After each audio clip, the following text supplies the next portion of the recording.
तूच साचली,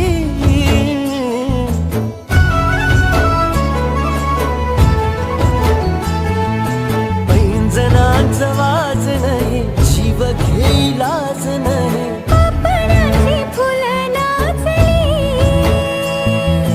पाखरांशी बोलताना, वाऱ्यावरी चालताना जगण्याला पंख फुटले.